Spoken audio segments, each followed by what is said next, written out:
I don't want the backtrack or the instrumental. I want who is that? Disney Channel. The iconic Disney Channel. Ah, ah.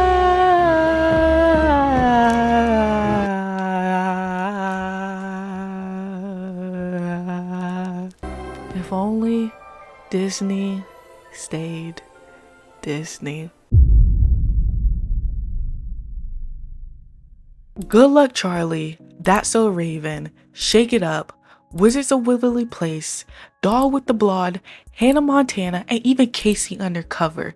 So many good sitcoms. And even on the Disney princess side, we have Princess and the Frog, Mulan, Cinderella, Brave. Oh, let's not forget about the Disney movie side, the Cheetah Girls, High School Musical. So many good movies too. And now, in 2026, what do we get? Descendants 5. Zombies 5. 1, 2, 3, 4, 5. What, we're gonna go for 6 now? Actually, let's just go for 10. Let's go for 10. Oh, what else do we have? Oh, let's not forget about the live actions. Snow White, wow. Little Mermaid, Moana, what? Mulan, now, come on now. What the heck was this? What was this? Beauty and the Beast? And Lion King. Even Mufasa. Actually, Mufasa was a pretty good movie. I always want to have bred that. I always want to have bred that. I always want to have bred that just like me. Anyway, now we have Frozen 3 in the works. What else can you do with Frozen, people? What else can you do with Frozen? What else? So my question is, Disney, what the freak are you doing? This is a genuine question. Is the creative juices ain't working? Or do you need money? Because I can spot you $5. $5. Or maybe it isn't that you need money. It's just that you want more and you know how to get it. Which of these 3 options is it? 1, 2, 3. Now, we both know that there's only one that seems logical in this situation, so let's get into it. I want to first off with sitcoms. If someone was to be crowned one of the best at making sitcoms during the early 2000s, it would have been given to Disney Channel. To be able to make storylines that have even me watching it and still remembering the songs and storylines, like Alex and the Wolf Boy.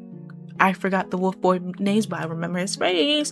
Or even Justin, the Vampire Girl. I know the Vampire Girl was played by Bridget Medler. Or even DJ when he was a therapist in that one episode helping out one couple, like delivering fried chicken and fixing couples up. Yeah. Jack and Miley. Actually, Miley with a lot of good looking guys, bro. Anyway. And so at my ripe age of 20, that is something influenceable, is it not? Now, I know that Disney has released some sitcoms over the years.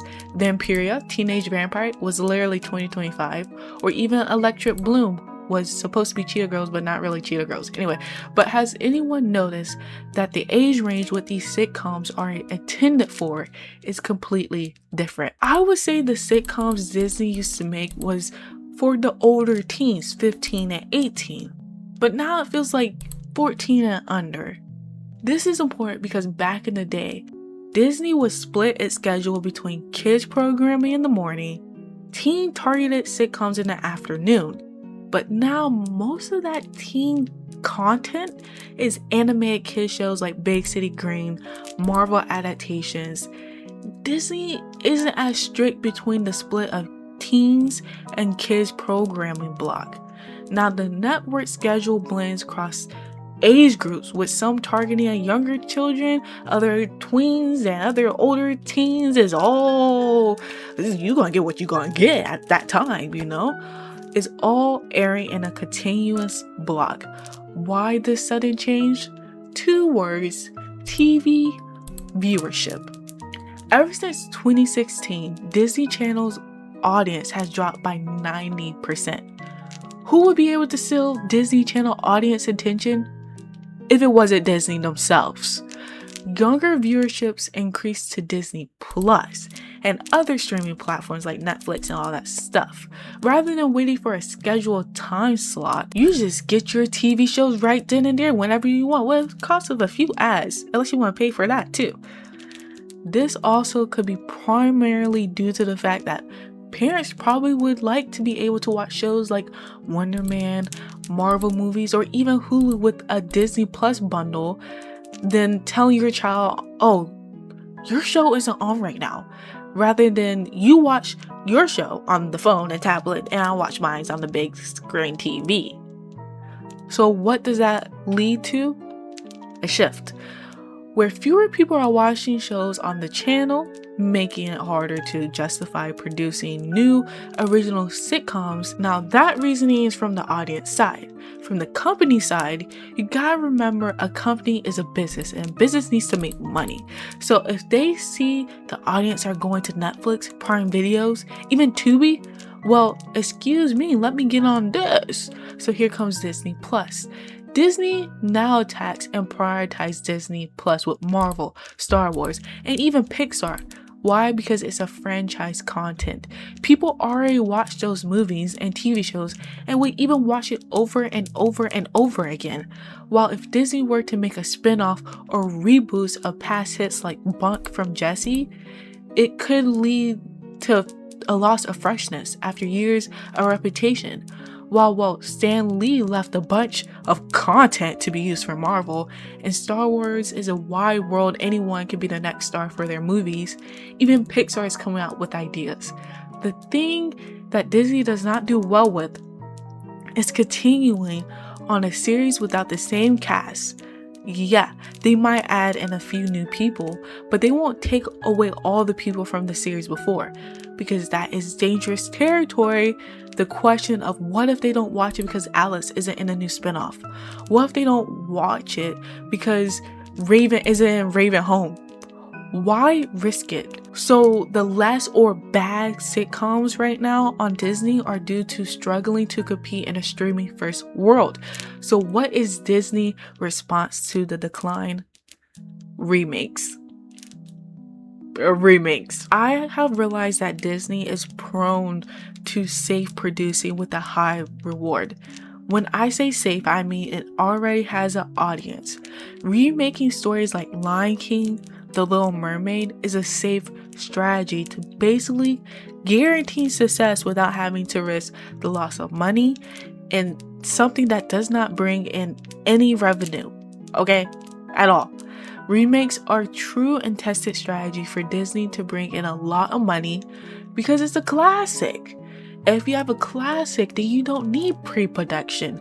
Boom, boom, money saved. It's a strategy that has its pros and cons to it. It does give Disney revenue in order to sustain new, perhaps more risk projects. If they do that, while on the other hand, they probably won't be loved by a certain population, especially if they do what they did to Mulan. Like, where's Mushu? And the singing.